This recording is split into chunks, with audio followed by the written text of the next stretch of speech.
तो अध्याय 26 में हमने 8 श्लोक तक कर लिया था, जैसे कि बता रहे हैं। ठीक है, ओके। 9वां श्लोक आज करना है, तो थोड़ा पीछे से बता देते हैं कि पुरंजन का कथा जो चल रहा था वो नारद जी राजा प्राचीन वरी को बता रहे हैं। ठीक है, और इस हिसाब से बता रहे हैं कि प्राचीन वरी को आत्म साक्षात्कार हो, उसको समझ में आए। और पुरंजन एक्चुअली में कोई व्यक्ति नहीं था, बल्कि एक कहानी बता रहे हैं, और ये कहानी प्राचीन वरी की ही है।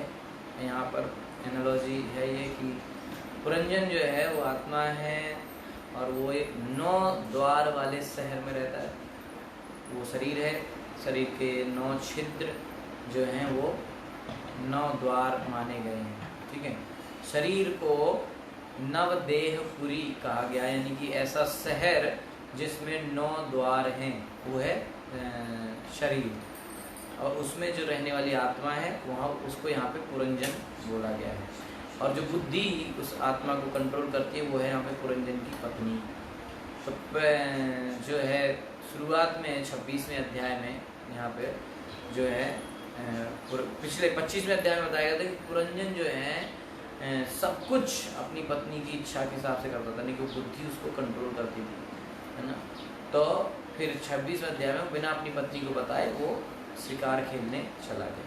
ठीक है, फिर हमने जो है पशुवध के बारे में थोड़ी चर्चा की थी 6वें श्लोक में। 7वें और 8वें श्लोक में जो शास्त्र के नियम को मानते हैं और जो शास्त्र के नियम को नहीं मानते हैं, ऐसे लोगों के बारे में बताया गया था। ठीक है कि नहीं? ओके न, अब हम 9वां श्लोक आज चालू करेंगे। ठीक है,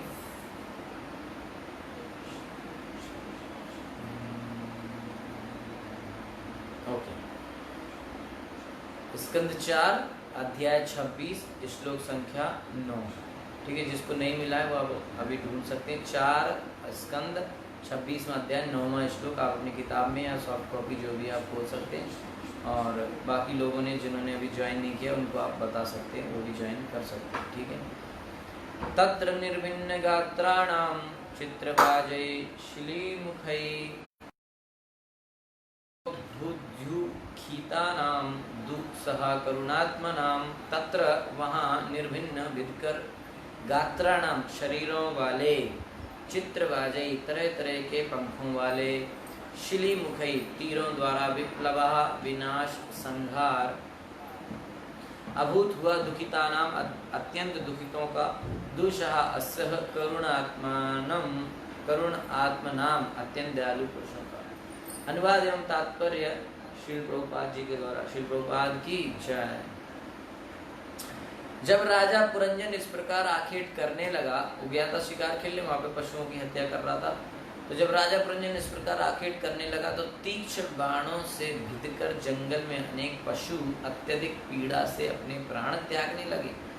राजा के इन विनाशकारी निर्दयतापूर्ण कार्यों को देखकर दयालु पुरुष अत्यंत खिन्न हो गए। जो लोग दयालु थे उनको बड़ा बुरा लगा कि यार ये फालतू मार रहा है। इस प्रकार के दयालु पुरुष यह सारा वध देखकर सहन नहीं कर सके। ठीक है, तो यहाँ पर दयालु लोगों के बारे में बताया गया है। तात्पर्य में श्री प्रभुपाद जी कहते हैं कि जब आसुरी लोग पशुओं का वध करते हैं तो देवता या भगवान के भक्त इस वध से अत्यंत आहत होते हैं। जब लोग पशु हत्या करते हैं तो जो भक्त होते हैं कृष्ण के, उनको बड़ा दुख होता है। ठीक है, इस आधुनिक युग में, वर्तमान समय में, इस आधुनिक युग की आसुरी सभ्यताओं में विश्व भर में अनेक प्रकार की वधशालाएं, कसाई घर चालू हैं। बड़े बड़े कसाई घर बन चुके हैं जहाँ पे बड़े पैमाने में जानवरों को लाया जाता है, काटा जाता है। धूर्त स्वामी तथा योगी मूर्ख लोगों को मांस खाने तथा पशुओं का वध करने के लिए प्रोत्साहित करते रहते हैं। ऐसे कई आजकल स्वामी और बाबा भी आ गए हैं। धर्म के नाम पे वो कहते हैं कि हाँ आप मांस मछली खा सकते हो, आप दारू भी पी सकते हो, है ना। तो एक बाबा जी का ऐसे वीडियो आया था, वो कहते हैं कि ज़्यादा जब मेरे को ज़्यादा ठंड लगती है मैं 2 बियर पी लेता हूँ। तो ऐसे जो है मूर्ख और धोखेबाज ढोंगी बाबा भी हो गए हैं, और जो लोग मूर्ख हैं वो इन बाबाओं के चक्कर में पड़ भी जाते हैं। ठीक है, तो ऐसे प्रभुपाद जी कह रहे हैं कि आजकल के समय में ऐसे धूर्त स्वामी और योगी हैं जो मूर्ख लोगों को मांस खाने तथा पशुओं का वध करने के लिए प्रोत्साहित करते रहते हैं, और उसी के साथ साथ वे अपना तथाकथित ध्यान एवं योग भी चालू रखते हैं। वो कहते हैं कि आप मांस मछली खाओ, इससे कुछ नहीं होगा, आप अपना योग और भक्ति भी कर सकते हो और ये भी खा सकते हो, कोई दिक्कत नहीं। ऐसे जो लोग हैं वो ढोंगी हैं, वो फालतू के साधु हैं। साधु ही नहीं है पहली बात, वो ढोंगी हैं, और जो उनको बात मानते वो भी महामूर्ख हैं। तो ये सारे कार्य अत्यंत जघन्य हैं, और कोई भी दयालु व्यक्ति तथा भगवान का भक्त ऐसा दृश्य देखकर अत्यंत अप्रसन्न होता है। आखिर तो भक्तों को सब नहीं, वो देख नहीं सकते, है ना। जो भक्त होता है उसका हृदय बहुत दयालु हो जाता है, तो वो इस तरह की चीज़ें नहीं देख सकता। कहीं पे हत्या हो रही है, यहाँ तक कि जैसे बड़ा दुख होता है उनको, जानवर टंगे रहते हैं, कटे हुए बिकते हैं, काट काट के बेचा जाता है, उनको बड़ा दुख होता है, वो खा रहे हैं। तो आप देखो कि उस एक भक्त का हृदय देखो और एक उस व्यक्ति का देखो जो उसको खाता है। ठीक है, तो एक व्यक्ति जो मांस मछली खा रहा है उसके अंदर दया नाम की चीज नहीं है। अच्छा, पहली बात, मांस मछली खाने के लिए मना क्यों किया गया? मना इसलिए किया गया है क्योंकि जो व्यक्ति मांस मछली खाएगा, मांस जो खाएगा, वो उसके हृदय से दया खत्म हो जाएगी। इसलिए जनरली देखा जाता है कि जो इस तरह से मांस मछली खाने वाले होते हैं उनके अंदर कोई दया नहीं होती है। वो किसी को भी पीटेंगे, गाली देंगे, कष्ट देंगे, उनको दूसरे के अंदर जो कष्ट होता है उसको नहीं देख सकते। इसलिए देखना, वो बच्चों को भी मारेंगे, पत्नी को भी मारेंगे, किसी को भी पीटते हैं, किसी को भी गाली देते हैं, किसी को भी कुछ भी कष्ट देते हैं, उनको वो दर्द ही नहीं दिखता। उनको दूसरे के अंदर, जैसे किसी को पिटाई किया तो उसको क्या कष्ट होगा, इस बात का एहसास इस व्यक्ति को नहीं होता। क्यों? क्योंकि उसकी आदत बन चुकी है, वो मारता रहता है, वो काटता रहता है लोगों को, है ना। मुर्गा काटा, बकरा काटा, गाय काटी, सांप जानवर काटा, तो इतना उसको काट काट के इतना आदत में आ जाता है कि उसको दया नहीं होती, है ना। जो काटने वाला, उसका रोज का काम है, दिन में 50, 100, 150 कितने मुर्गे काट दिए, कितने बकरे काट दिए, उसको कोई गिनती नहीं है, उसके अंदर दया नहीं है। ऐसा व्यक्ति से आप क्या आशा कर सकते हो? रोज वो काट रहा है, रोज वो चबा रहा है, खा रहा है, तो उसके अंदर क्या दया होगी? तो उससे उसके बच्चे या परिवार वाले क्या आशा रख सकते हैं? और वो चीजें सब दिखती हैं। कई बार लोग नहीं मार पिटाई कर सकते, पर उनके हृदय में इतना घृणा भर जाती है, इतना गुस्सा रहता है कि बड़ा बुरा बोलते हैं, एक दूसरे को गाली देते हैं। दया नाम की चीज नहीं है। जो लोग हाथ पैर से नहीं मार सकते, वो लोग शब्दों के तीर चला के मारते हैं ना। शब्दों के तीर बहुत खतरनाक होते हैं। जिंदगी भर आदमी भूलता नहीं कि इसने मुझे ऐसा बोला था, एक दिन उसने ऐसा बोला था, तो चुभ जाता है। तो बस इसलिए आदमी को समझाया जाता है कि जो शब्द बोले बहुत सोच समझ के बोले, नहीं बस कुछ भी आया बोल दिया, क्योंकि जो एक बार आपने बोल दिया वो पलट के नहीं आ सकता। कहते कमान से निकला तीर, जवान से निकले शब्द कभी वापस नहीं आ सकता। बोल दिया तो बोल दिया, फिर कितना भी सॉरी बोला जाए कुछ नहीं होने वाला, है कि नहीं। तो इस तरीके से आदमी को ध्यान रखना चाहिए कि मैं क्या बोल रहा हूँ, इसलिए कम बोलो। इसलिए आपने देखा ना, जो बहुत विद्वान होगा वो कम बोलेगा, ज़्यादा सुनेगा, और जिसको ज्ञान कम होगा वो बोलेगा ज़्यादा, सुनेगा कम। और जो अच्छा बोलता होगा गारंटी है कि वो सुनता बहुत ज़्यादा होगा, लेकिन जो सुनता नहीं है वो कुछ मतलब उस जैसे वो बोलेगा पता चल जाएगा इसको कुछ नहीं पता। जब तक वो शांत है तब तक तो किसी को नहीं पता किसको कुछ नहीं पता। जहाँ उसने बोला सबको पता किसको कुछ नहीं पता है कि नहीं। तो इसलिए व्यक्ति को सोच समझ के बोलना चाहिए, है ना। जब हम लोग स्कूल में पढ़ते थे तो वहाँ पे सिखाया जाता था ऐसी वाणी बोलिए मन का आपा कोय, औरन को शीतल करे, आपहु शीतल होए। जब व्यक्ति को ऐसी वाणी बोलनी चाहिए, ऐसी वाणी बोलिए मन का आपा खोए, औरन को शीतल करे, आपहु शीतल होए। बात क्या बताई जा रही कि हमको ऐसे शब्द बोलने चाहिए, ऐसी वाणी बोलनी चाहिए जो दूसरों को शीतलता दे। बहुत गर्मी हो रही है, धूप में आप आए, पसीना पसीना आया, किसी ने आपको बिल्कुल चिल्ड ठंडा नींबू पानी दे दिया, तो आप जैसे उसको पियेंगे कितना ठंडक मिलती है शरीर को, है ना। वो पानी अंदर ऐसे कैसे कैसे जाता है, हमको फील होता है हाँ ठंडा ठंडा जा रहा है ना। तो वैसे जब वो कोई व्यक्ति आपको ऐसा मिल जाए और उसके शब्द जब आपके कान से अंदर जाएंगे तो आपको वो शीतलता प्राप्त होगी। तो बताया जा रहा है ऐसी वाणी बोलनी चाहिए जो दूसरों को शीतल करे, दूसरों के हृदय को ठंडक दे, है ना, अच्छा लगे उनको सुन के। और इसका फायदा क्या है, जो आप ऐसी वाणी बोलोगे तो आपहु शीतल होगे, अब आप खुद में भी अपने आप में शीतलता प्राप्त करोगे, ठंडक प्राप्त करोगे, शांति प्राप्त करोगे।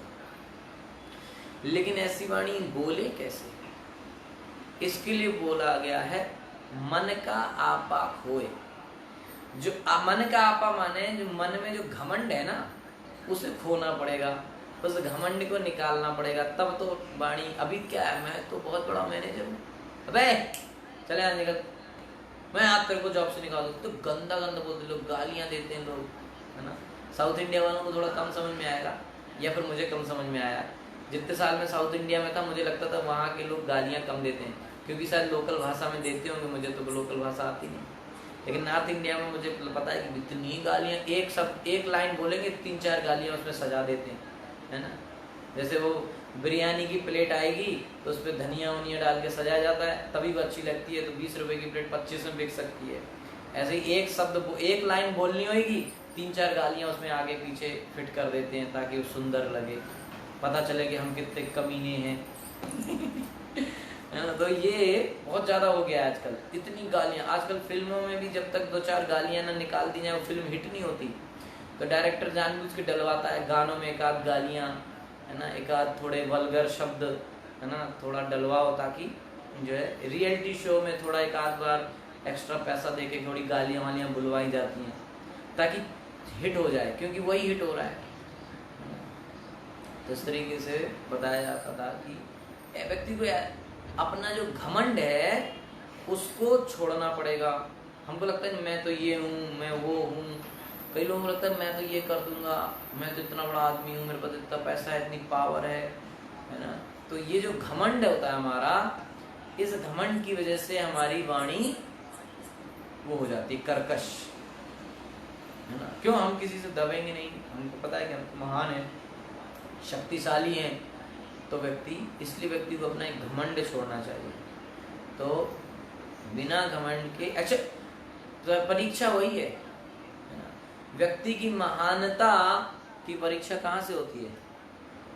देखो सब कुछ शांत है, सब लोग आराम से बैठे हुए हैं, तब थोड़ी ना पता चलेगा कि आप कितने महान हो। महानता की परीक्षा तब होगी जब कोई आपको छेड़े ना, मैंने प्रोवोकिंग सिचुएशन में भी उसको हिंदी में कैसे बोलते मालूम नहीं मेरे को, है ना। जब कोई व्यक्ति आपको परेशान कर रहा है, बिना मतलब परेशान कर रहा है, उस परिस्थिति में आप डिस्टर्ब ना हो, तब पता चलेगा कि हमने कितनी साधना करी है, हम कितने महान हैं। कि हमको पता है कि व्यक्ति मुझे परेशान कर रहा है, गालियां दे रहा है, पर हम शांत हैं, तो पता चलेगा कि हाँ इस व्यक्ति में कुछ तो बात है। नहीं तो क्या होता है, एक किसी ने गाली दी, हमने उसको 2 दी, तो तुरंत आदमी आए तूने ऐसा कैसे बोला, अरे देखो मेरे को ऐसे बोल रहा है, देखो मेरे को, तुरंत। तो वो हमारे अंदर बिल्कुल भी वो नहीं है, पेशेंस या सहने की क्षमता नहीं है, टॉलरेंस नहीं है। जो महान व्यक्ति होते हैं वो सहते हैं। इसलिए भगवान श्री चैतन्य महाप्रभु ने क्या कहा, तृणादपि सुनिचेना तरोरपि सहिष्णुना। व्यक्ति को कैसा होना चाहिए, सहिष्णु। कैसा, पेड़ों जैसा। पेड़ क्या करते, धरती, फिर पूरा आप देखो क्या क्या नहीं आता है, धूप आएगी, बारिश आएगी, तूफान आएगा, सब आएगा, हैं, सब कुछ पेड़ सहते हैं। पेड़ ऐसा कहते कि भाई इस बार तुम लोगों ने मेरे ऊपर छाता नहीं लगाया, इस बार एक भी आम नहीं मिलेंगे, निकलो यहाँ से। है ऐसा कोई पेड़ बोलता है क्या? अरे इस बार इतनी बारिश हुई, तुमने मेरा रक्षा किया क्या? आ गए यहाँ पे अमरूद खाने, भाग यहाँ से। कोई भी पेड़ ऐसा नहीं बोलता है, ठीक है ना। तो क्या बोलते थे इसको, तरुवर फल नहीं खाते है सरवर पिए न पान। कभी भी पेड़ अपने फल नहीं खाते हैं और ना तालाब अपना पानी पीता है? और कह रही पर काज हित संपत्ति सचई सुजान। महान व्यक्ति जो होते हैं, सज्जन व्यक्ति जो होते हैं, वो संपत्ति इकट्ठा करते हैं किसके लिए? दूसरों की भलाई के लिए। पेड़ों में इतने ज्यादा फल लगते हैं, पर पेड़ क्या खाते हैं क्या फल? किसके लिए लगाते हैं फिर? दूसरों के लिए। नदी का पानी किसके लिए? नदी थोड़ी ना पीती है। तो और महान व्यक्ति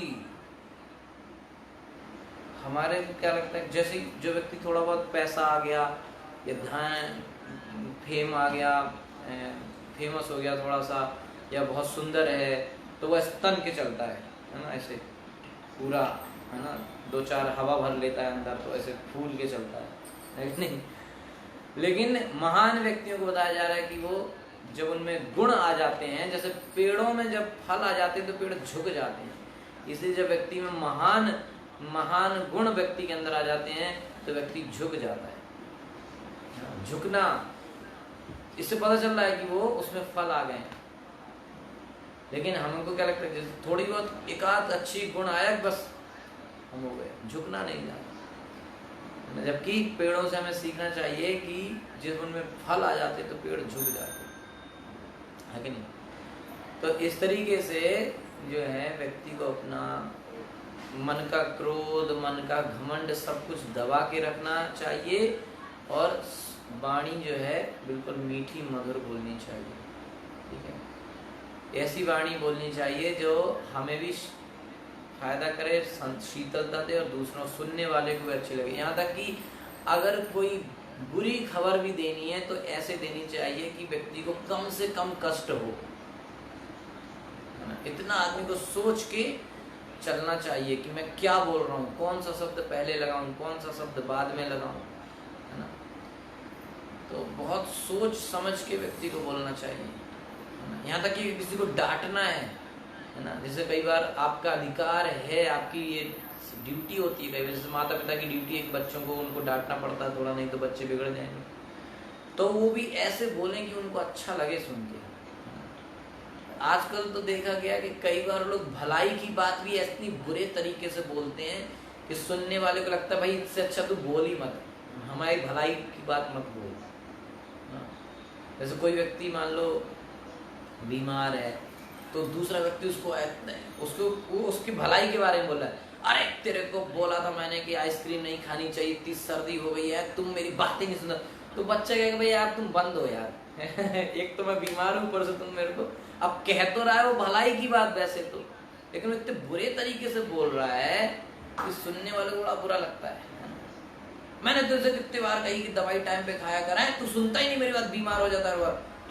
भैया हमसे ना कहो तो अच्छा है, क्योंकि इतने बात क्या बोली, दवाई खाओ टाइम पे खाओ, तो बात तो अच्छी है भलाई की, लेकिन बोली इतने गंदे तरीके से, गुस्से वाले उसमें, कि वो बच्चे को सुन के बड़ा बुरा लगता है।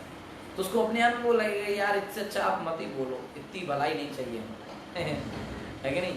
तो और कई बार कुछ लोग ऐसे होते हैं कि वो डांटेंगे भी तो ऐसे तरीके से कि आदमी को लगेगा कि उसको अपने आप में लगेगा कि हाँ यार ये व्यक्ति ने मेरे डांट रहा है पर गलती मेरी है, तो वो मान भी लेता है कई बार। तो इस तरीके से जो है व्यक्ति को समझना चाहिए। तो जो व्यक्ति मांस मछली सब खाते हैं उनके अंदर दया जो है खत्म हो जाती है। तो शब्दों पे इसलिए ज़्यादा बता रहे हैं क्योंकि आजकल फिजिकल जो वायलेंस है वो तो कम करते हैं, लोग करते हैं, पर उस पर थोड़ा वो है क्या नाम करके कानूनन अपराध है, तो थोड़ा लोग डरे वरे रहते हैं। लेकिन बोलने में कोई नहीं डरता। हमने देखा लोग बोलने में कोई नहीं चूकता, और फट से मुंह उठाया दे, उसने उधर से 1 मिसाइल, ने उधर से 2 मिसाइल दे बना। मतलब लोग जो है चाहे बच्चे हो, चाहे हस्बैंड वाइफ हो, चाहे टीचर हो, स्टूडेंट हो, कोई आजकल बोलने में नहीं चूकता है ना। और ये जो वैसे ये होती तो इतनी सी है ना, लेकिन ये पिटवा भी सकती है और राजा भी बनवा सकती है। तो व्यक्ति को इस लपलपाती जीभ पर कंट्रोल रखना चाहिए, नहीं तो इससे नुकसान भी हो सकता है, इससे फायदा भी हो सकता है। तो बहुत खतरनाक है जीभ, नहीं तो। और एक बार जो बोल दिया बस, वैसे तो इसमें कोई हड्डी नहीं है पर है सबसे पावरफुल, है ना। एक बार जो बोल दिया वापस नहीं आ सकता। इसलिए बोला गया है कि पहले सोचो और फिर बोलो, है ना। जो भी बोलना चाहते हो पहले सोच लो। और प्रैक्टिकली मैं आपको बता सकता हूँ इस बारे में कि आप एक एक्सरसाइज करके देख लो, एक दिन की एक्सरसाइज, सिर्फ एक दिन की एक्सरसाइज करके देख लो कि आज मैंने जो बोलना है उसे 3 बार सोच के बोलना है। कि सोचना का मतलब ये सोचना है कि ये जो मैं बोलने वाला हूँ क्या ये सही में बोलना जरूरी है या नहीं, बस। तो देखना आपको पता चल जाएगा, अगर आप ऑनेस्टली इस एक्सरसाइज को करेंगे तो आपको पता चल जाएगा कि दिन में जो 100 बातें आपने बोली हैं उनमें से 95 तो आपको बोलनी ही नहीं थी। 5 बातें जरूरी थी, बाकी 95 में तो लपलपा रहे थे बस हम है ना। तो इतना हमको आप चेक कर सकते हैं, आप खुद अपना जीवन में प्रैक्टिकली आप चेक कर सकते हैं, किसी को बताने की जरूरत नहीं है, आप अपने आप ट्राई कर सकते हैं। जब भी जैसे किसी ने कुछ कहा तो आप तुरंत सोचो मुझे बोलना है कि नहीं बोलना है। तो कई बार तो बहुत बड़ी बड़ी समस्याएं बच सकती हैं। कैसे? आप जब सोचेंगे कि यार बोलूं कि नहीं बोलूं, उतनी देर में गुस्सा ही शांत हो जाएगा। तो अगला आदमी कहेगा यार देखो आप बोल नहीं रहा है, शांत है, तो कब तक बड़बड़ाएगा। तो अपने को शांत रखना चाहिए, वाणी पर कंट्रोल रखना चाहिए और ज़्यादा से ज़्यादा हो मैक्सिमम जीव को भगवान कृष्ण के नाम गुणगान में लगाना चाहिए।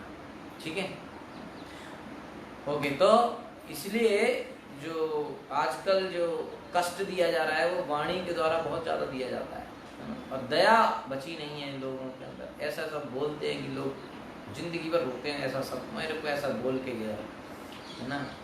तो दया खत्म होती है मांस मछली खाने से, ठीक है। ऐसा व्यक्ति जो मांस मछली खाता है उसके अंदर दया शून्य हो जाती है, ठीक है। इसी वजह से जो है आजकल अपराध बढ़ रहे हैं। क्यों? लोगों के अंदर दया नहीं है तो वो कुछ भी कर देते हैं दूसरे को, उनको वो महसूस ही नहीं होता कि अगले व्यक्ति को कितना कष्ट दिया जा रहा है ना। चाहे मर्डर हो, चाहे रेप हो, कुछ भी हो, उसको महसूस ही नहीं होता।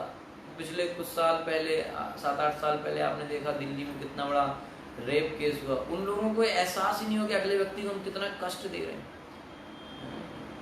आजकल इसीलिए अबॉर्शन भी बढ़ता जा रहा है। बोले अंडे खा लो, अंडे में क्या है? अंडे में कोई जान थोड़ी होती, अंडे खा लो। तो अंडा लोग खाते हैं बड़ा, है ना। इस मतलब अंडे को तो कोई आलू भी नहीं समझता आजकल, खा लो, है ना।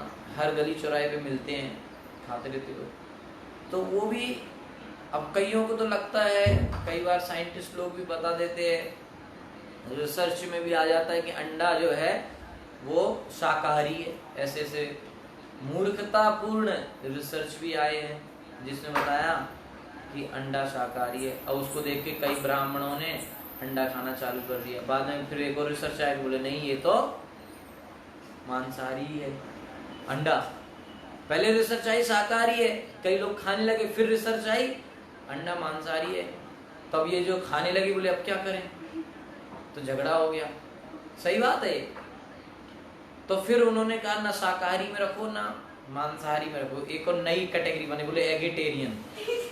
ना वेजिटेरियन ना नॉन वेजिटेरियन, एगिटेरियन। तो आप देखेंगे वेजिटेरियन में ग्रीन सिंबल आता है और नॉन वेज में क्या नाम करके रेड आता है, एगिटेरियन में भी कुछ येलो आता है, कुछ ऐसा आता है, मालूम है। उसका पता चलता है कि इसमें एग डाला गया है। तो एग को अगर आप शाकाहारी मानते हो तो खा लो, नहीं मानते हो तो मत खाओ, जो भी है ना। कॉम्प्लिकेटेड कर दिया पूरा। होता क्या है कि जो ये रिसर्च पास करते हैं उनको ये बिजनेस वाले पैसा दे देते हैं कि कुछ भी रिसर्च आप निकालो जिससे हमारा प्रोडक्ट बिके, है ना। इस तरह से बहुत पहले दूरदर्शन में पहले तो इंडिया में सब नहीं ज़्यादा चलता था, अंडे वंडे, है ना, तो फिर उसका प्रमोशन करने के लिए एक एडवर्टाइज बनाई गई, बोले संडे हो या मंडे है कि नहीं। तो इतना उन्होंने प्रमोशन किया कि अंडा शाकाहारी है, खाओ खाओ खाओ, है ना, दूध में भी खाओ, इसमें भी खाओ, वो खाओ, पता नहीं क्या क्या लोगों ने कर दिया। अंडा इतना प्रचलित हो गया, अब सब खा रहे हैं।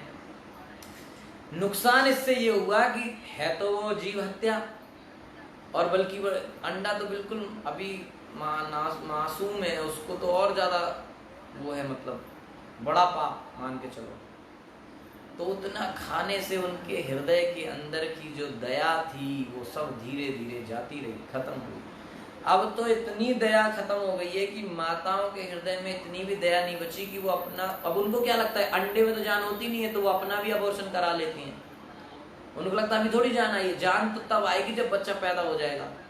तो इसलिए कई आप मतलब इतना अबॉर्शन रेट बढ़ गया है, क्यों, उनको कई केस में दूसरे करवाते हैं, कई में वो खुद करा लेती हैं, और कई में तो उनको पता ही नहीं है कि कब हो गया, बाद में पता चले तो फिर जाके अबॉर्शन करा लिया, कोई टैबलेट खा ली, सब कर लिया। पर कुछ भी करो, हत्या तो कर दी, तो और अपने ही बच्चे की हत्या कर दी। तो जहां पे ऐसा बोला जाता था कि माता की कोख सबसे ज्यादा सेफ है, वहीं पे अब वो सेफ नहीं रही, ये कलयुग है ना। वो खुद अपने बच्चे का अबॉर्शन करते हैं, गोलियां खाते हैं, ये करते हैं, वो करते हैं। उसको नहीं पता कि अगला बार उसको इसका पाप का जो है रिजल्ट मिलेगा, उसको भी गर्भ के अंदर जाके मारा जाएगा। तो लोग कई बार लड़की होने की वजह से मार देते, उनके अंदर दया खत्म हो गई है। और दया कैसे खत्म होती है? मांस मछली खाने से। वैसे तो लोग कहेंगे मांस मछली में कुछ नहीं है, क्या है, ये प्रोटीन मिलता है, ओमेगा मिलता है, ये मिलता है, वो मिलता है, मिले चाहे कुछ, उससे हमको मतलब नहीं। नुकसान ये होता है कि हृदय से करुणा चली जाती है, हृदय में से दया चली जाती है, तो आदमी को इस बात का एहसास नहीं होता कि वो दूसरों को क्या कष्ट है ना। और जब तक व्यक्ति को ये एहसास नहीं होगा कि दूसरे को, जैसे किसी ने हमको गाली दी, हमको बुरा लगा, हमने दूसरे की दी, हमें पता ही नहीं उसको बुरा लगा अच्छा लगा, है ना। तो जब हमें समझना हो तो कहते हैं ना कि दूसरे के पैर, जूते में पैर डाल के देखो तो पता चलेगा उसको कितना कष्ट हो रहा है। तो व्यक्ति को, जिसे आपको पता चल रहा है, आपको किसी व्यक्ति, ये एक्सरसाइज हमें करनी चाहिए। हमको लग रहा है कि ये व्यक्ति हमारे साथ गलत कर रहा है, या ये व्यक्ति गलत है, ये व्यक्ति गलत कर रहा है, तो अपने मन में आपको एक एक्सरसाइज करनी चाहिए ऑनेस्टली। आप अपने आप को उस व्यक्ति की जगह पर रखो और सोचो कि अगर मैं इस परिस्थिति में होता तो मैं क्या करता। तो कई बार ऐसा आपको पता चलेगा कि आप भी वही काम करते जो कर रहा है। तो जब आपको ऐसा पता चलेगा तब उसके प्रति गुस्सा खत्म हो जाएगी। तो एक्चुअली जो पॉइंट ये है कि व्यक्तियों को मांस मछली अंडा ये नहीं खाना चाहिए, इससे हृदय की दया खत्म हो जाती है। ठीक है, आगे इसलिए जो भगवान के भक्त होते हैं, 4 नियम में क्या है? पहला, नो मीट ईटिंग, मांस मछली अंडा कुछ भी नहीं खाना है। तो उनके जो वो नहीं खाते हैं तो उनके हृदय में दया रहती है। तो मैंने दो चीज बताई ना, एक वो जो ये खाते हैं, एक जो नहीं खाते हैं। तो जो खाते हैं उनके अंदर कोई दया नहीं है, ठीक है। एक वो हृदय है जो उसको चबा रहा है ना, बिल्कुल टंगड़ी चबाया जा रहा है, लेग पीस है ना, विंग्स ऐसे मांगते लोग, चबा रहा है उसको, उसको मजा आ रहा है इसमें। एक वो हृदय है। और एक हृदय वो है जो कुछ नहीं कर रहा है, लेकिन उसको देख के दुख हो रहा है, कैसे इसको काटा जा रहा है, कैसे उसको फ्राई किया जा रहा है, उसको ये देख के दुख हो रहा है। ऐसे ऐसे वैष्णव है जो कई बार आजकल टीवी में और यूट्यूब में लेक्चर के बीच में, हम लोग जब लेक्चर देखते हैं यूट्यूब पे तो उसके बीच में एडवर्टाइज आ जाता है, बोले जोमेटो का, KFC का, पता नहीं किस किस का। तो उसको देख के कई भक्तों को इतना दुख होता है। तो एक वो हृदय है जिसको सिर्फ देख के, टीवी में स्क्रीन पे देख के उसके हृदय में कष्ट होता है कि अरे ये जीव को इतना कष्ट क्यों दिया जा रहा है। एक वो हृदय है और एक ये हृदय जो उसको चबाए पड़ा है। तब देखो कितना फर्क है। और ये सब कोई बाहर से नहीं पता चलेगा आपको, ये हृदय के अंदर की बातें हैं, ये समझने वाली बात है। इतना फर्क है यहाँ पर। देखिए अब ये बाहर से आपको जैसे बीपी की मशीन लगा देते हैं और इसकी उसकी मशीन वो रख के चेक, इससे थोड़ी पता चलेगा कि किसके हृदय में कितनी करुणा है। ये तो वो मोमेंट आएगा तब पता चलेगा, है कि नहीं? तो मृगारी अब तीसरा हृदय, थर्ड कैटेगरी, वो हृदय जो पहले खूब चबाता था टंगड़ियां, आहा, और आज उसको देख के कष्ट होता है, ये वो परिवर्तन है। ये तीसरी बात है, परिवर्तन वाली बात। नारद जी एक बार जंगल में जा रहे थे और उन्होंने देखा कि जंगल में जब गए थोड़े अंदर तो एक हिरन मरा, अधमरा पड़ा हुआ है, यानी कि उसको एक तीर चुभा हुआ है, मर नहीं पा रहा है, तड़प रहा है। तो नारद जी को बड़ा कष्ट हुआ और आगे देखा तो एक और पड़ा हुआ है, दूसरा जानवर, ये कई जानवर पड़े हुए जो तड़प रहे हैं। नारद जी ने देखा क्या चल रहा है भाई, बड़ा दुख हुआ। शुद्ध वैष्णव, परम वैष्णव नारद जी, तो देखा कि एक जगह छिपा हुआ एक मृगारी बैठा हुआ है, हंटर, शिकारी। तो उस मृगारी को देखा तो वही उन्हें पता चला कि यही मार रहा है इन लोग। तो उन्हें मृगारी से पूछा, यार तुम इनको क्यों मार रहे हो? बोला, अरे इनसे मैं इनको मारता हूँ, यही तो मेरी जीविका है, पेट भरने का साधन है, मेरा घर है, बच्चे हैं, मैं ऐसे ही पालता हूँ, मेरा ये चला आ रहा है, पीढ़ियों से हम लोग यही काम करते आ रहे हैं। तो नारद जी ने कहा, भाई ठीक है, चलो एक बार मान लिया कि तुम्हारा एक काम है पेट भरने के, उनको यही करना पड़ रहा है, दूसरा काम नहीं, तुम इनको मार दो। तो तड़पा तड़पा के क्यों मारते हो? ऐसा मारो ना कि एक बार में मर जाए और तुम अपना लेके जाओ, जो करना करो। तड़पा के सब तड़प रहे हो, तुम देख रहे हो क्या है? तो बोला, पता नहीं, मुझे भी नहीं पता, लेकिन जब ये तड़पते हैं मुझे बड़ा मजा आता है, इसलिए उनको ऐसे मारता हूँ कि तड़पे, और मैं उसको देखता हूँ, बड़ा अच्छा लगता है मुझे। तब नारद जी ने कहा, इसका हृदय की तो दशा बहुत ज्यादा खराब है, क्योंकि दूसरों के कष्ट, दूसरे को कष्ट में देख के उसको मजा आ रहा है, और ऐसी सिचुएशन बना रहा है दूसरों के जीवन में कि वो तड़पे, और उनको तड़पता हुआ दुखी देख के ये प्रसन्न होता है। इसकी स्थिति तो बहुत गई गुजरी हो चुकी है। तो नारद जी ने उससे कहा कि तुम इस काम को बंद नहीं कर सकते क्या? बोला, अगर मैं बंद कर दूंगा तो मेरा खाने का क्या है? तो नारद जी ने कहा, मैं तुम्हारे और तुम्हारे परिवार के खाने की गारंटी मैं लेता हूँ, तुम इस काम को बंद करो, तुमको राइस, दाल, आटा, चावल, सब्जी, टोमेटो सूप भी मिलेगा, सब मिलेगा, ठीक है? नारद जी ने कहा, तुमको सब तुम्हारे पास मिलेगा, तुम एक काम बंद कर दो और जो मैं कह रहा हूँ वो काम चालू करो। उन्होंने कहा, क्या? उन्होंने कहा, हरे कृष्णा कृष्ण कृष्ण हरे हरे, हरे राम राम राम हरे हरे। इस महामंत्र का जप करो और ये धनुष बाण छोड़ दो और जो है सब कुछ आ जाएगा। तो मृगारी बोला, यार ये तो बढ़िया है, कोई दिक्कत नहीं है। उसने माला ली और जप करने लग गया। तो गांव के जो लोग थे, ये शिकारी थोड़ा बाहर रहते, तो गांव के लोगों में खबर पहुंची कि ये मृगारी तो साधु बन गया यार, कल तक तो खूब सब कर रहा था, आज माला पकड़ के बैठा हुआ है ना, बाल वाल मुड़वा लिए, अभी तो हरे कृष्णा वाला बन गया। तो कई लोगों ने शुरू में थोड़ा मजाक बनाया, अरे हमें पता है ये कोई ढोंग हो, उसका नया नाटक है, कुछ तो भी लोगों ने बोला होगा, लेकिन वो तो नारद जी की बात को पकड़ लिया था। अब शुरुआत में कुछ नहीं आया, तो 2-1 दिन उसको बड़ा कष्ट हुआ, खाने को नहीं आ रहा था कुछ भी, लेकिन उसने नारद जी की बात को पकड़ लिया था, वो करता रहा। तो 2-4 दिन बाद लोगों को लगा कि यार ये व्यक्ति सही में कुछ बदलाव आया है, 1-2 दिन नाटक कर सकता है, कितने दिन नाटक करेगा? तो ये देख के लोगों में जो है एक भाव, नया भाव मृगारी के प्रति पैदा हुआ कि ये व्यक्ति थोड़ा सुधर रहा है कि नहीं? तो जब इस तरह से उनको पता चला तो फिर लोगों ने देखा, यार ये तो माला ही करता रहता है, ये तो भजन कर रहा है, तो साधु, सही में ये साधु बनने की कोशिश कर रहा है। तो फिर लोगों ने कहा कि यार ये तो ऐसे साधु बन गया है, भजन ही करता रहता, तो ये खाएगा क्या, इसके बच्चे क्या खाएंगे, जो भी है। तो कोई व्यक्ति गांव का आया और उसने थोड़ा उसको दाल चावल दे दिया, कोई व्यक्ति आया आटा दे गया, कोई व्यक्ति आया वो सरसों का तेल दे गया, कोई आया वो अमूल का घी दे गया ऐसे करके जो है उसको सामान सब आने लगा। मृगारी ने 2-1 दिन बाद देखा कि इतना ज्यादा आ गया कि वो खा नहीं पा रहा था उसको। तो उसका तो श्रद्धा, नारद जी के वचनों में श्रद्धा थी, वो तो अपना माला करने में लगा रहा। और जो आ जाता था उससे अपना प्रसाद पा लेता था और अपना माला करता रहता था। साधु बन गया, हृदय में परिवर्तन आ गया और फिर जो है इतना दयालु हो गया कि लोग भी उसका गुणगान होने लगा सब जगह कि मृगारी में इतना परिवर्तन।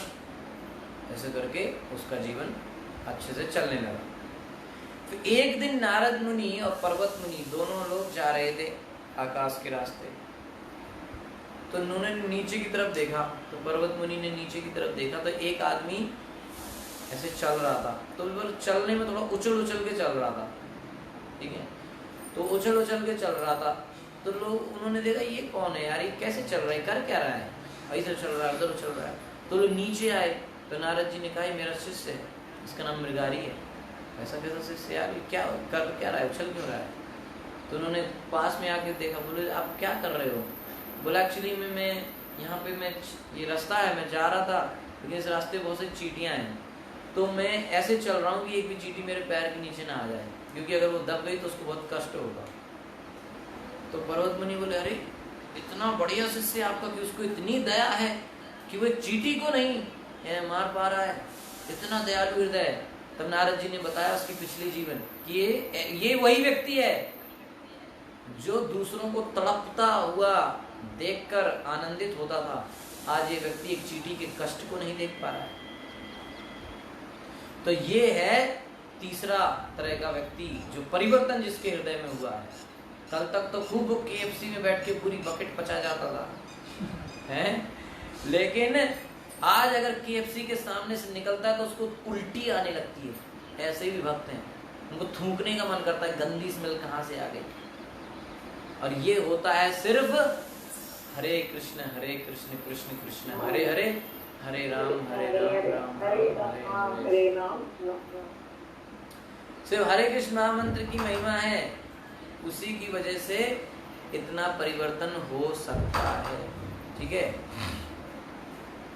तो जो कोई भी दयालु व्यक्ति है, जैसे नारद जी ने देखा, देख नहीं पाए, तुरंत उन्होंने जो है एंटीवायरस लगा दिया और मृगारी का हृदय शुद्ध कर दिया। दयालु व्यक्ति, भगवान का भक्त इस तरह के दृश्य नहीं देख सकता जहां पर पशुओं का वध हो रहा है। तो आगे प्रभुपाद जी कह रहे हैं कि आखेट की क्रिया भी एक भिन्न प्रकार से चल रही है, जैसा कि हम पहले कह चुके हैं। और कई तरह के शिकार, प्रभुपाद जी लिख रहे हैं, स्त्रियों का आखेट, स्त्रियों का शिकार करना, विभिन्न प्रकार की शराब पीना, नशे में रहना, पशुओं का वध करना तथा मैथुन सुख, अवैध तरीकों से मैथुन करना, ये सब आधुनिक सभ्यता के आधार हैं।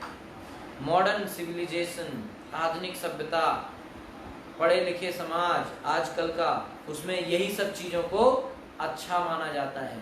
शहरों में हर औरत का जब तक 2-3 अफेयर रहा हो तो उसका स्टेटस डाउन समझा जाता है ना। दूसरी सहेलियां कहते हुए तुम्हारे 2 ही बॉयफ्रेंड है क्या यार, तुम लो क्लास हो, निकले यहाँ से, मेरे देखो 4 हैं, है ना।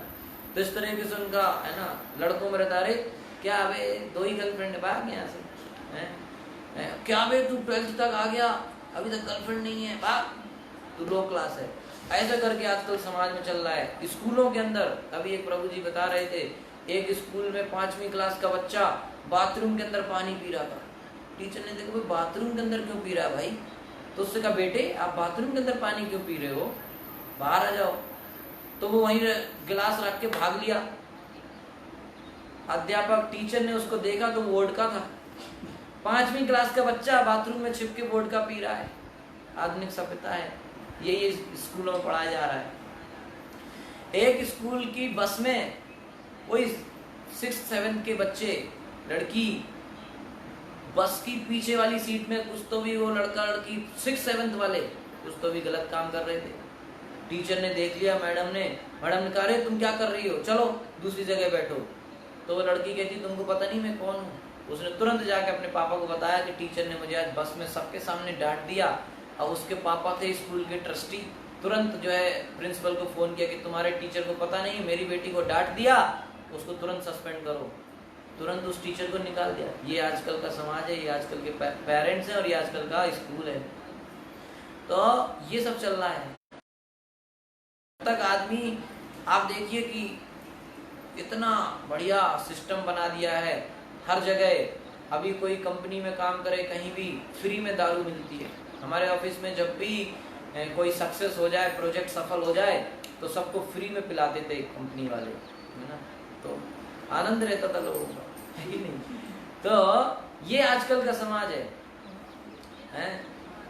आपको तो पता होगा, जो लोग ट्रैवल करते हैं, इंटरनेशनल ट्रैवल करते हैं, दिल्ली एयरपोर्ट पे T3 कम से कम 300-400 मीटर और बल्कि ज़्यादा में दोनों तरफ ब्रांडेड, बिल्कुल कई तरह की लाखों एक बोतल 3-3 लाख रुपए की मिलती है वहाँ पे दारू, है ना। एक बार मेरे को पता नहीं कैसे करके T3 से निकलना पड़ा। मैं जब पहली बार T3 से निकला, मैं आ कहाँ गया यार। अब मैं पूरा अपना सैफरन ड्रेस में बिल्कुल बिना बालों के उधर से जा रहा हूँ, दोनों तरफ बस दारू दारू दारू का ब्रांड है। मगर कब खत्म होगा, वो लंबी दुकान, है ना। तो ये आधुनिक सभ्यता है ना। जब तक मांस मछली, नशा, जुआ और अवैध संबंध, जब तक ये ना हो तो आदमी स्टैंडर्ड ही नहीं है उसका, है ना। बोले अगर तूने सिगरेट नहीं पी तो तेरी इंजीनियरिंग बेकार है। माने उसने बेचारे ने 4 साल इंजीनियरिंग में 40 सब्जेक्ट पढ़े, है ना। 8 सेमेस्टर में 39-40 सब्जेक्ट पढ़े बेचारे ने, खोपड़ी खराब करी अपनी, और उससे आपने कह दिया तूने सिगरेट नहीं पी तो इंजीनियरिंग बेकार हो गई। डॉक्टर लोग रोज इलाज करते, है ना, रोज फेफड़ों का इलाज करते। उसने सिगरेट पी पी के फेफड़े जला लिए अपने, उसको लंग कैंसर हो गया, उसका इलाज ये डॉक्टर कर रहा है। लेकिन डॉक्टर को समझता नहीं है, डॉक्टर भी सिगरेट पीता है, इलाज करता है लंग कैंसर वाले का, जिसको सिगरेट खा के उसका वो फेफड़ा जल गया है, और खुद सिगरेट पीता है। तो दारू पी के उसका इलाज चल रहा है, दारू पीने वाले का, और डॉक्टर भी जाके पीता रहे। आज बहुत गंदे गंदे केस देखे मैंने, बहुत 10-12 सर्जरी कर दी, दिमाग खराब है, लाओ एक बोर्ड का दो, वापस पी देता है। ये आजकल का समाज है, ये आजकल की शिक्षा है। बोले किसी का घर में कोई व्यक्ति दारू पी पी के मर गया, उसके दुख में दूसरा आदमी पीने लग गया। बोलो वो ये आजकल का समाज है। तो वैष्णव जन संसार की ऐसी दशा देखकर अत्यंत दुखी हो जाते हैं, दुखी रहते हैं। वैष्णवों को दुख होता है कि क्यों ये लोग मर रहे हैं। तो वो वैष्णव लोग अपना जीवन इस बात में दे देते हैं कि वो दूसरों को सिखाते हैं कि भैया नशा मत करो, भैया ये गलत कामों में मत पड़ो। लेकिन लोगों को समझता नहीं, लोग उनको गाली देते, अरे निकल यहाँ से, तू आ गया बड़ा ज्ञान झाड़ने, यहाँ पे भाग यहाँ से, बस उसको तिरस्कार कर देते लोग। लेकिन वो वैष्णव लोग कुछ नहीं कर सकते फिर बेचारे। तो फिर वो भगवान से प्रार्थना करते हैं कि ये व्यक्ति को आप सद्बुद्धि दो, ये गलत कामों से बचे। और इस तरीके से वैष्णव लोग कृष्ण भावनामृत आंदोलन के प्रसार में व्यस्त हैं। ओके, आगे प्रभुपाद जी तात्पर्य बता रहे हैं कि जंगल में पशुओं के शिकार तथा वध, कसाई घरों में पशुओं का सामूहिक वध, तथा वैश्यालयों में, और आजकल जो चल गए नाइट क्लब, है ना, और इस तरह की कई तरह की संस्थाओं में जो विभिन्न नामों के अंतर्गत चलाई जा रही हैं, वहाँ पर क्या हो रहा है, तरुणियों का शोषण, है ना। जो टीन एज में जो लड़कियां हैं आजकल, उनका शोषण चल रहा है ना, बेची जा रही हैं लड़कियां। इन सब को देखकर जो भक्त होते हैं बड़े दुखी होते हैं। यज्ञ में पशुओं के वध के प्रति अत्यंत दयालु होने के कारण नारद ने राजा प्राचीन परिषद को उपदेश देना प्रारंभ किया। ठीक है, तो प्राचीन परिषद भी यज्ञ में कई सारे पशुओं की बलि दे रहे थे, तो उसमें दयावश नारद जी वहाँ आए और उनको ये उपदेश देना प्रारंभ किया। इन उपदेशों में उन्होंने बताया कि मेरे जैसे भक्त मानव समाज में प्रचलित इस प्रकार के वध से अत्यंत दुखी हैं। नारद जी कह रहे हैं कि जो पशुओं का वध हो रहा है, जो ये नशा, शराब, स्त्रियों का शोषण, ये सब जो हो रहा है, इससे मैं बहुत दुखी हूँ। नारद जी कह रहे हैं, है ना, हर भक्त इससे दुखी होता है।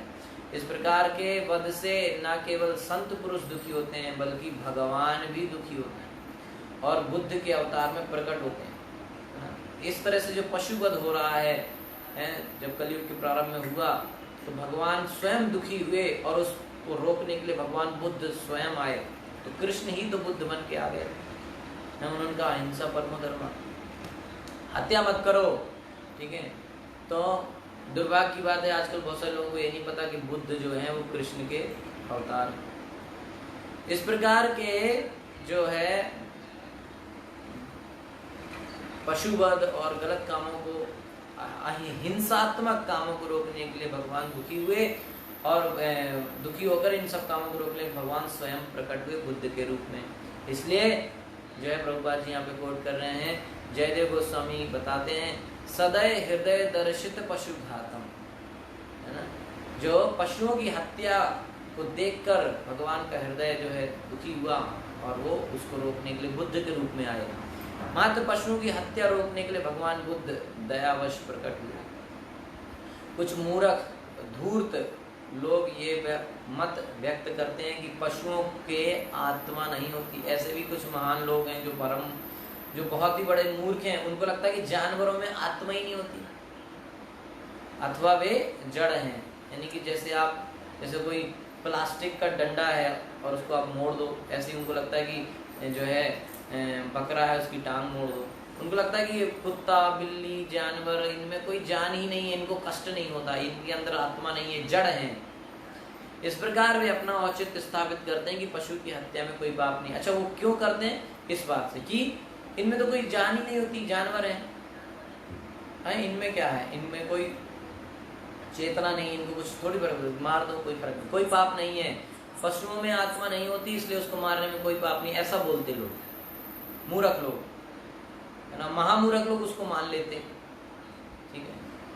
तो वस्तुतः पशु जड़ नहीं है, अपितु उनका वध करने वालों का हृदय जड़ होता है। प्रभुपाद जी कह रहे हैं कि जानवरों में तो जान है ना, वो जड़ नहीं है, पर जो ऐसा सोचता है कि वो जड़ है, उसका बुद्धि जड़ है, उसका मन जड़ है, उसका हृदय जड़ है। अतः उन्हें कोई तर्क या दर्शन नहीं पाता। इसलिए ऐसे लोग बस उनको जानवरों को मार के खाना अच्छा लगता है और उन्हें कोई चीज़ समझ में नहीं आती। वे कसाई घरों को चालू रखते हैं, जंगलों में पशुओं का वध करते रहते हैं। निष्कर्षतः जो व्यक्ति नारद जैसे साधु पुरुषों एवं उनकी परंपरा के उपदेशों की परवाह नहीं करता, वह निश्चय ही नष्ट प्रज्ञ की कोटि में पहुंचकर नरक हो जाता है। तो ऐसे लोग जो नारद जी या नारद जी की परंपरा में जो साधु हैं, उन साधुओं की बात नहीं मानते, पशु हत्या करते रहते हैं, मांस मछली खाते रहते हैं, ऐसे लोग साधु लोग उनको बार बार, अच्छा, जो व्यक्ति को आज तक बताया नहीं गया कि भैया मांस मछली मत खाओ, ये सब चीज़ें मत खाओ, उसको तो नहीं पता। नशा मत करो, नशा तो बहुत ही मुश्किल चीज़ हो गई है भारत देश में, क्योंकि चाय तो सभी पीते हैं और चाय भी नशा है। अब छोटा बच्चा है उसको भी चाय पिलाते लोग, उसको बच्चे को दूध का, हमने सुना था बच्चे को माँ दूध पिलाती, लेकिन आजकल बच्चे को माँ चाय पिलाती है। तो पहले लोग कहा करते थे जैसे बहादुरी की लड़ाई हो तो अपनी माँ का दूध पिया तो सामने आ, आज कहेंगे चाय पिए तो सामने आए, ऐसे कहेंगे क्या? है कि नहीं? तो लोग आजकल चाय तो मतलब जनरल हो गया, बचपन से उसको नशा कराते, खुद कराते हैं, माता पिता अपने बच्चे को नशा खुद देते हैं, तो उसको आदत पड़ जाती है, नशे की लत पड़ जाती है। अब उसका शरीर इतना सा है ना, बिल्कुल जॉनसन बेबी साबुन लगाने वाला शरीर उसका छोटा सा है ना, उसको आप पिला रहे हो चाय, और चाय में उस शरीर के हिसाब से तो चाय में नशा तेज है, तो वो नशा को पीता रहता है बचपन से, तो नशा का एडिक्ट हो जाता है, उसको उसकी लत पड़ जाती है, उसको जरूरत बन जाती है, बिना चाय के वो रह नहीं सकता। देखना आपने कई लोग कहते हैं 4 बज गए चाय नहीं मिली तो चक्कर से आ रहे हैं, क्यों आ रहे हैं? और जो आदमी दारू पीता है उसको भी जब दारू न मिले तो चक्कर से आते हैं, है ना। और तुमको चाय से फर्क इतना है कि वो छोटा नशा आप कर रहे हो, बड़ा नशा कर रहे हो, जो आज छोटा कर रहा है वो कल बड़ा करेगा। तो जब आप उसको बचपन से चाय पिलाते रहोगे तो बड़े होगे तो उसको बड़ा नशा चाहिए ना, तो जब स्कूल कॉलेज में जाता है तो फिर ब्राउन शुगर ढूंढता है सीधे, है ना। वैसे ना हाथ पे घिसने से, है ना, हम लोग नरसिम्हा भगवान का तेल लगा के सूंघते हैं और वो ब्राउन शुगर सूंघता है कि नहीं। तो इस तरीके से क्यों, ऐसा क्यों? क्योंकि आपने बचपन से उसको चाय पिलाई है। और चाय कॉफ़ी, और कई लोग कड़क वाली देते हैं, वो पत्ती ज़्यादा डालना ऐसे बोलते हैं। तो उनको जो नशा अभी से आदत लग रही है, बड़े होके उतने नशे से कुछ नहीं होता उसको, इसलिए वो पहले इतनी चाय पीता है, फिर वो छोटे कप में, फिर बड़ा कप खरीद के लाते हैं उसके लिए, बड़े कप में चाय पीता है, फिर उसको उसमें एडजस्ट नहीं होता, तो फिर वो जैसे ही कॉलेज में जाता है, अब तो चलो कॉलेज नहीं बोल सकते, अब तो स्कूल में ही अवेलेबल है, स्कूल में जाता है तो पहली चीज़ सिगरेट है ना, फिर गुटखा, रासरी ये सब चीज़ें खाना चालू करता है, क्योंकि अब उसको ऐसे ही होता है ना, एक पैक पिएगा तो कुछ साल बाद उसको एक पैक से कुछ नहीं होगा, तो 2 चाहिए है ना, फिर आधी बोतल चाहिए, फिर 1 बोतल चाहिए, क्योंकि उसका शरीर उसकी एडिक्शन हो जाता है, उतने का आदी बन जाता है, तो उसको ज़्यादा चाहिए। तो हमने ही उस बच्चे को नशे की लत लगाई है, छोटा छोटा नशा देके, अब वो बड़ा करने लगा तो हम उसे मना करते हैं, तो गलती किसकी? तो हमको इस बात को समझना चाहिए, है ना। तो ऐसे व्यक्ति जो है जो इन चीज़ों का ध्यान नहीं देते, और साधु लोग बताते हैं पर ये लोग फिर भी करते हैं, तो इनका तो कुछ नहीं हो सकता। इसको आज तक बताया नहीं गया कि चाय पीना गलत है, प्याज लहसुन खाना गलत है ना, मांस मछली खाना गलत है, नशा करना गलत है, अवैध संबंध रखना गलत है। जिनको ये नहीं पता है ना, वो कौन होते हैं? कुत्ते बिल्ली होते हैं। कुत्ते को थोड़ी पता है कि वो 4 कुत्तियों से कनेक्शन रखेगा तो उसको गलत हो जाएगा, उसको शास्त्र का ज्ञान नहीं है, इंसान को है। इसीलिए उसको पता है कि हर इंसान को पता है कि मैं गलत कर रहा हूँ, इसलिए वो छुप के करता है ना। हर बच्चे को पता है, जो नशा करते हैं उनको पता है कि मम्मी पापा डांटेंगे, ये गलत काम है, छुप के करते हैं, रात को करते हैं, गलत काम है इसलिए रात में किया जाता, अंधेरे में कोई ना देखे, इनको पता है। और जिसे पता होता है फिर भी करता है, उसके लिए यहाँ लिखा है कि वो नष्ट प्रज्ञ की कोटि में जाकर नरक को जाता है, फिर नरक में उसको यमराज के दूत अच्छे से समझ लेते हैं। तो जिसको नहीं पता वो तो जानवर होते हैं, इसलिए जानवरों के ऊपर कर्म का प्रभाव नहीं है। शेर ने हिरण को खा लिया तो उसको क्या हत्या का पाप चढ़ेगा? उसको नहीं चढ़ेगा, क्योंकि उसका तो भगवान ने ही खाना बनाया है ना, और वो सिस्टम है, और उसको पता भी नहीं है ना, उसको थोड़ी ना किसी ने भगवत गीता क्लास सुनाई है ना, तो हमको तो सुनाई है। तो जिसको पता है और फिर भी कर रहा है, जैसे स्कूल में जाओ है ना, और वहाँ पे लिखा है कहीं पे यहाँ पर कूड़ा फेंकना मना है, और किसी बच्चे ने वहीं फेंक दिया, खाना फेंक दिया या पेपर ऐसे मोड़ के फेंक दिया, तो टीचर क्या बोलेगा? लिखा है ना यहाँ पे, पढ़ो क्या लिखा है? मैडम यहाँ लिखा है यहाँ कूड़ा नहीं फेंकना है, फिर क्यों फेंका? दे तो जब तुम्हें पता है, तुम्हें बताया जा रहा है कि ये काम नहीं करना है, फिर भी कर रहे हो तो ज़्यादा पनिशमेंट है। लेकिन अगर नहीं पता है ना, और उसको नहीं पता था कि यहाँ ये काम नहीं करना चाहिए, पर हो गया, तो उसको कम पनिशमेंट मिलती है। कई बार उसको माफ़ भी कर देते, भाई चलो तुम्हें नहीं पता था, माफ़ किया, आगे से नहीं करना, अब पता हो गया। तो जिन्हें पता है और फिर भी कर रहे हैं, उनको इसलिए प्रभुपाद जी यहाँ लिख रहे हैं कि जो व्यक्ति नारद जैसे साधु पुरुषों एवं उनकी परंपरा, तो इस्कॉन की परंपरा क्या है? नारद जी की परंपरा तो है, आप भगवत गीता खोल के देखो, 32 आचार्यों की लिस्ट है गुरु परंपरा की, गुरु शिष्य ये परंपरा वहाँ दी गई है। तो श्री कृष्ण, फिर ब्रह्मा, फिर नारद, फिर व्यास, फिर ऐसे चल रहा है नीचे मध्वाचार्य और सब, तो उसी में तो इस्कॉन की परंपरा आ रही है। शील प्रभुपाद जी 32 में आचार्य, फिर उसके बाद उनके फॉलोवर हैं गुरु महाराज और उनके फॉलोअर्स, सब चल रहा है ना। तो नारद जी और उनकी परंपरा के जो आदेशों की परवाह नहीं करता, उनको निश्चय ही, डेफिनेटली कोई डाउट नहीं है इसमें, निश्चय ही उनको जो है नरक में जाना पड़ेगा, ठीक है। तो इस तरीके से जो है यहाँ पर इस 9वें श्लोक में, 26वें अध्याय के 9वें श्लोक में दया, भगवान के भक्त और साधुओं के हृदय के बारे में बताया गया है। Hare Krishna. Thank you so much. Srila Prabhupada की जय, ग्रंथराज श्रीमद् भागवतम की जय, अनंत कोटि वैष्णव वृंद की जय। हरे कृष्ण। किसी का कोई प्रश्न है तो आप पूछ सकते हैं।